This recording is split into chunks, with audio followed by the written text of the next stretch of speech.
समारोहमा उपस्थित हरिनगर गाउँपालिकाका अध्यक्षज्यू, विशिष्ट अतिथि गाउँपालिकाका अध्यक्षज्यू, उपाध्यक्षज्यू, भन्सार कार्यालयका प्रमुखज्यू, सुनसरी जिल्लाका प्रहरी उपरीक्षकज्यू, सशस्त्र प्रहरी बल नेपाल नम्बर 37 र नम्बर 4 गणका गणपति साहबहरू, अनुसन्धानका एसपी साहब, प्रमुख प्रशासकीय अधिकृतज्यू, नेपाली सेनाका प्रतिनिधिज्यू, जिल्ला सुनसरी पत्रकार महासङ्घका अध्यक्षज्यू लगायत पत्रकार साथीहरू, वडा अध्यक्षज्यूहरू तथा पूर्व वडा अध्यक्षज्यू, सशस्त्र प्रहरी बल नेपाल प्रस्तावित सीमा सुरक्षा गुल्मका गुल्मपति तथा उपपतिज्यूहरू,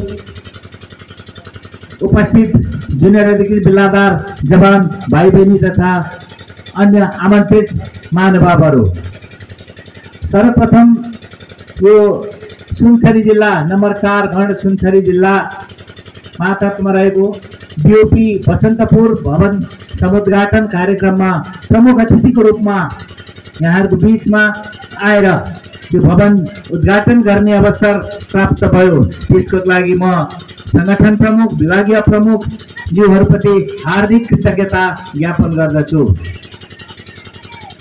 करिबन 25 वर्ष आफ्नो स्थापनाको अवधि पूरा गर्दै गर्दा सशस्त्र प्रहरी बललाई बोर्डरको जिम्मेवारी प्राप्त भए अनुरूप सीमा इलाकाहरूमा बीओपीहरू विस्तार गर्दै लैजाने नीति अनुसार बीओपीहरू स्थापना त भए तर तिनका पूर्वाधारहरूको अवस्था अझै पनि जीर्ण अवस्थामै छ। सुनसरी जिल्लाको यो बसन्तपुरमा पनि करिबन 17-18 वर्षदेखि यहाँ कार्यरत रहँदै आज बल्ल भौतिक पूर्वाधारले सुसम्पन्न बीओपी बनेर अब यहाँबाट सेवा प्रदान हुने विषय आज यहाँहरूको बीचमा हुँदाखेरि सबैलाई खुसी लागेको छ। हुन त सशस्त्र प्रहरी बलले आफ्नो कर्तव्य पालमा टाँगेर कोरोनाको समयमा पालमा बसेर पनि आफ्ना सेवाहरू पुर्याइरहेको यहाँहरू सबैमा जानकारी नै छ। तथापि भौतिक पूर्वाधार भयो भनेदेखि बस्नलाई चाहिँ राम्रो भयो भनेदेखि अझ त्यहाँ कार्यरत रहने सकल दर्जाको मनोबल उच्च भएर काम सम्पन्न हुन्छ भन्ने विश्वासका साथ यो भवन आज उद्घाटन गर्ने अवस्थासम्म पुग्यो। यो भवन र यहाँ अरू पूर्वाधार लगायतका अरू कुराहरू नेपाल सरकारबाट प्राप्त भएको बजेटबाट भवन त बन्यो, तर यो भवनको वरिपरि र यहाँ अरू अन्य सुविधाहरूको लागि, अन्य काम कारबाहीको लागि हरिनगर गाउँपालिकाका अध्यक्षज्यू लगायत सम्पूर्ण जनप्रतिनिधिहरूले यहाँ पुर्याउनु भएको सहयोगको लागि म यहाँहरूलाई मुक्त कण्ठले प्रशंसा गर्दछु र साथै आगामी दिनहरूमा समेत यहाँहरूबाट यस्तै सहयोगको अपेक्षा राखेको छु। सशस्त्र प्रहरी बल नेपाल बोर्डरमा परिचालन भइरहँदा अहिले भर्खरै मात्र हाम्रो यसै गाउँपालिकाका अध्यक्षज्यूले लागु औषधको विषयमा निकै कुराहरू गर्नुभयो। पक्कै पनि हो, यो दुर्वासिनीले अहिले हामीलाई आक्रान्त बनाएको अवस्था छ। यसमा हामी सुरक्षा निकायहरू र सँगसँगै स्थानीय जनप्रतिनिधि लगायत सम्पूर्णहरूको हातेमालो गरेर काम कारबाही गरियो भने यी यस्ता कुराहरूलाई निरुत्साहित गर्न सकिन्छ र यसमा सबै एउटै पक्षले मात्रै गरेर सम्भावना नहुँदा कहीँ कतै कुनै ठाउँमा त्यस्ता खालका गतिविधिहरू देखिए, जानिए, बुझिए भनेपछि यहाँहरू सबैबाट पनि सोही अनुसारको पहल भएर यसलाई निरुत्साहित गर्नलाई हातेमालो गरेर गयो भनेदेखि यी यस्ता कुराहरूलाई हामी निमित्यान्न गर्न नसकौँला। खुला बोर्डर छ, हाम्रा बाध्यताहरू छन्, तथापि निरुत्साहित भएर केही न केही कमी पक्कै पनि हुन्छ।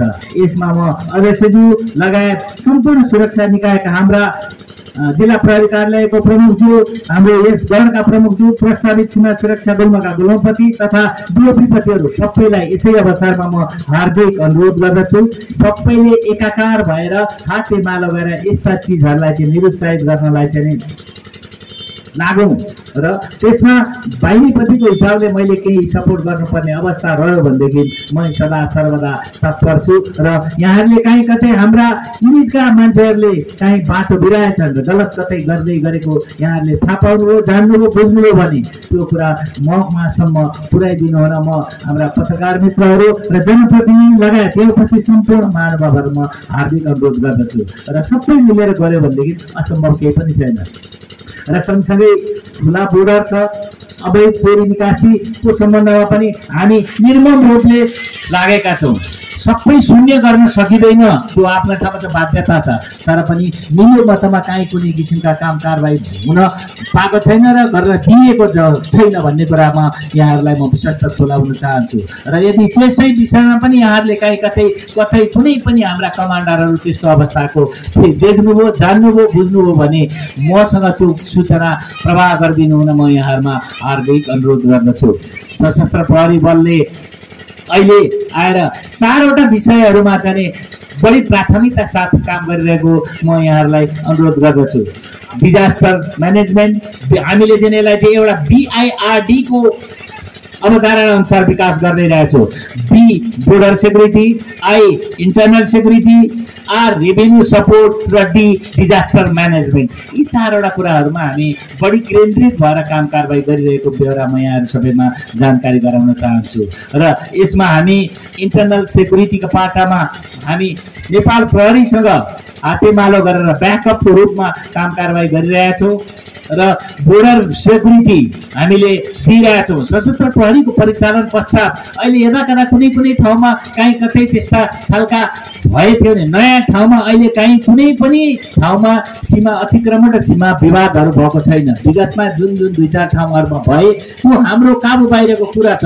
यसमा बाइलेटरल कुरा, दुई पक्ष राष्ट्रहरूको दुई पक्षका राष्ट्रका प्रतिनिधि बसेर समाधान गर्ने विषयमा हामी केही गर्न सक्ने अवस्था छैनौँ। तथापि हामी रोकपिटन गरेर त्यो ठाउँमा पुर्याउँछौँ, तर अरू हिसाबमा हामीले त्यो खालको काम कारबाहीहरू नगरिरहेको बेहोरा म यहाँहरूमा अनुरोध गर्न चाहन्छु। र सशस्त्र प्रहरीको परिचालन पश्चात त्यस्ता खालका कुनै पनि अतिक्रमणका विषयहरू यहाँ छैन। हामी समकक्षी सुरक्षा निकाय हाम्रा मित्र राष्ट्र भारतका SSB सीमा सुरक्षा बलसँग एकदम समन्वयात्मक रूपमा काम कारबाही गरेर त्यस्ता कुराहरूलाई पनि निरुत्साहित गर्छौँ र त्यो अहिले भएको पनि छैन र यदि हुने अवस्था रह्यो भने त्यसलाई हामीले तुरुन्तै निराकरण गर्ने तर्फ यहाँ हुनेछ, पहल हुनेछ भन्ने कुरा म यहाँहरू सबैमा जानकारी गराउन चाहन्छु। हाम्रो भन्सारको कार्यालय प्रमुख सर यहीँ हुनुहुन्छ, प्रमुख भन्सार अधिकारीज्यू। अघि अध्यक्षज्यूले छोटी भन्सारको कुरा गर्नुभएको छ। नेपाल सरकारले अहिले छोटी भन्सार पक्कै पनि हो, यो विषयमा हामीले सशस्त्र प्रहरी बलले त झन् सुरुदेखि छोटी भन्सार भयो भनेदेखि आफ्ना दैनिक उपभोग्यका तथा व्यापारिक हिसाबले पनि कसैले केही तिरेर ल्याउन सक्थे।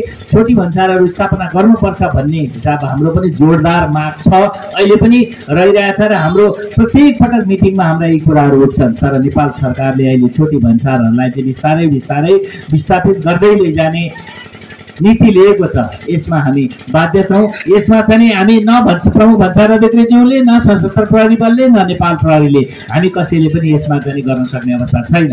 तथापि भइदिएको भए एकदमै सुनमा सुगन्ध हुन्थ्यो भन्ने कुरामा हामी सबै विश्वस्त छौँ, तर पनि परिस्थिति त्यो नभएको कारणले गर्दा हामीले त्यता गर्न सकेका छैनौँ।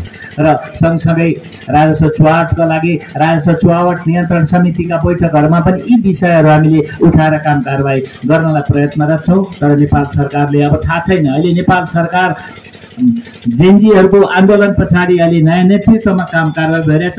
अब अर्थमन्त्रीज्यू आउनु भएको बेलामा हामीले यी विषयहरूलाई पनि आइसिपीमा मिटिङ भएको थियो, त्यहाँ हामीले जानकारी गराएका छौँ। उहाँहरूले कसरी लिएर चाहिँ आउँछ भावी दिनमा त्यसको प्रतीक्षामा छौँ र आयो भनेदेखि हामी सबैलाई सहज हुने कुरा भन्ने म यहाँहरूलाई जानकारी गराउन चाहन्छु।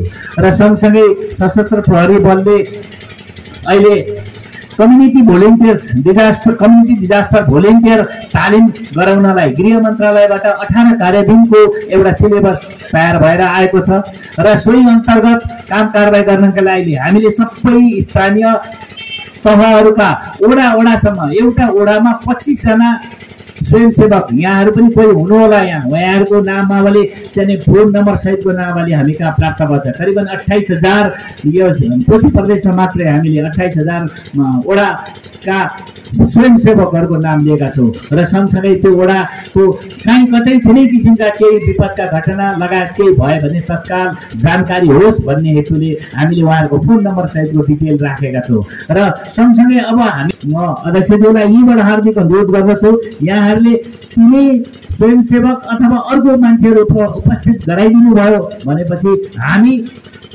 त्यो व्यक्तिहरूलाई डिजास्टरसँग सम्बन्धित रहेर हामी प्रशिक्षित गराउँछौँ ताकि भोलि कुनै ठाउँमा आफ्ना वरिपरि कुनै आगजनी आगलागी हुने, बाढी आउने, डुबान हुने, कटान हुने त्यस्ता खालका विपदका जुनसुकै खालका प्रतिक्रियाहरू घटनाहरू या त्यहाँ भयो भने पनि पहिले सुरक्षा निकायको मुख ताकेर बस्नु नपरोस्, आफैले तत्कालमा के गर्न सकिन्छ गरिहाल्नु। सुरक्षा निकाय पुग्दा हामीले पनि केही गऱ्यौँ भनेदेखि राम्रो होस् भन्ने हिसाबले चाहिँ सुरक्षा निकायलाई मात्रै पर्खिराख्नु पर्ने परिस्थिति नहोस् भन्नका खातिर 25 जना एउटा वडामा 25 जनासम्मको कम्युनिटी डिजास्टर भोलिन्टियर उत्पादन गर्ने हामीले चाहिँ सिलेबस बनाएर राखेर त्यो कार्यक्रम छिटो गरेर मलाई रिपोर्ट गर्ने र मैले तत्कालै प्रशिक्षकहरू पठाएर त्यो काम कारबाही सुरुवात गर्नलाई पनि म हार्दिक अनुरोध गर्दछु।